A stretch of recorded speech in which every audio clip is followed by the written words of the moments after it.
Laura Picard, who's at my office, she was the one that told me, hey, sometimes when people with your kind of network, and she had like just met me and realized like, you're a social freak, like what is wrong with you? She was like, people with your kind of network might throw a launch party. So that might be something you would think about doing.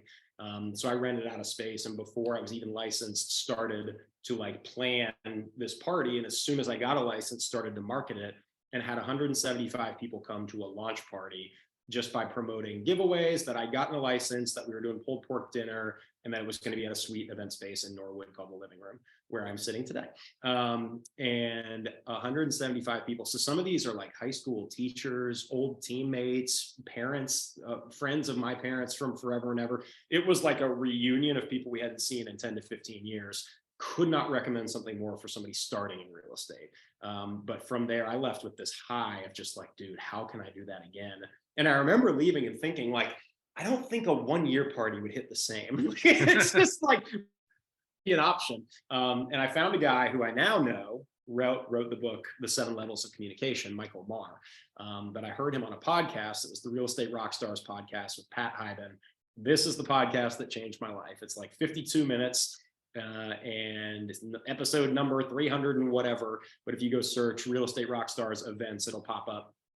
Essentially, he talks about the structure, and Keller Williams always preaches a 36 touch plan or a 40 touch plan or whatever to make sure you're in touch with all of your clients and your whole database multiple times a year. What he said was, if you throw a client event, you can take advantage of that. This is really dumbing down his 52 minutes to one point.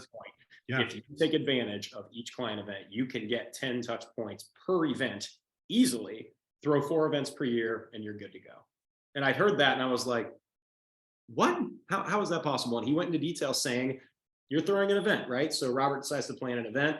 Robert sends out, as you did for this, you send out a text message blast, and then you send out an email blast, and then you might call somebody and remind them about it. And then you might make a Facebook event, and then you might send out a mailer to their house, and then shoot them another text, and then send them the RSVP link to see if they did it yet. You can get all those touch points. And I'm sitting here thinking as I'm listening, not to mention the freedom of just posting on social media. We can just pump it out on Instagram and Facebook again and again. We can make YouTube videos. We can just have fun ways of going about doing this. And we, of course, at the time was this guy.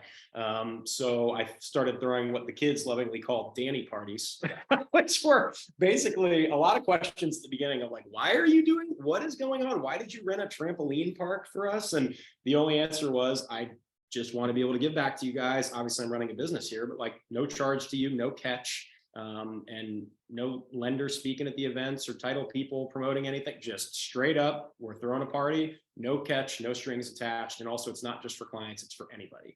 And Michael Marr is the one that introduced that concept to me. It doesn't have to be a client event. It can be a prospecting event. It can be anybody that wants to come can come to this thing. And as we built that out, my goal internally just became, how do I throw better parties and bring in more people, to the point where I was like, okay, we got 200. How do we get 300? Okay, we got 300. How do we get 400?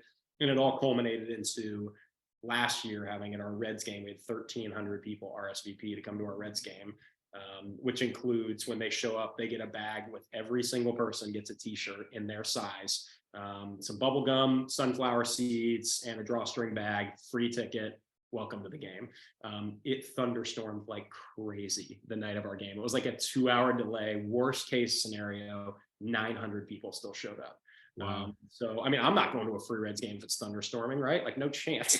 So the Reds would thank you for that, because I think you might have had like 10% of their attendance last year for that event. Bro, you might partner with them every year now. I know our section was like booked out, and then you look around the stadium, it's like, well, I guess you guys can go sit wherever you want.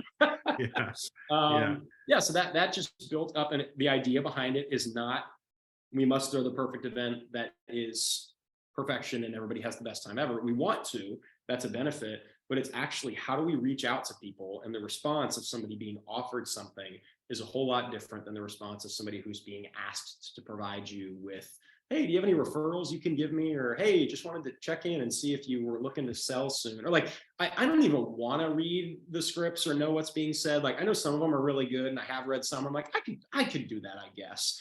But when I call, I want it to be genuine. I want it to be offering something.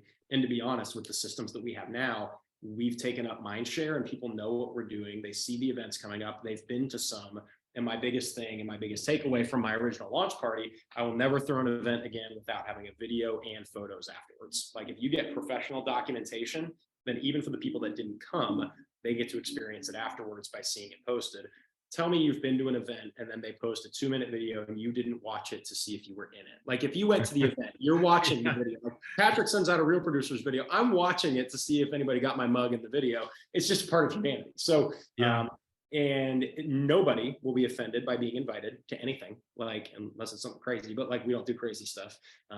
So with me, my lens for which we do events on our mass scale is I am a Baptist church worship leader. What can I throw that the families in the front row with 3 kids between 3 and 10 can come to and have a good time?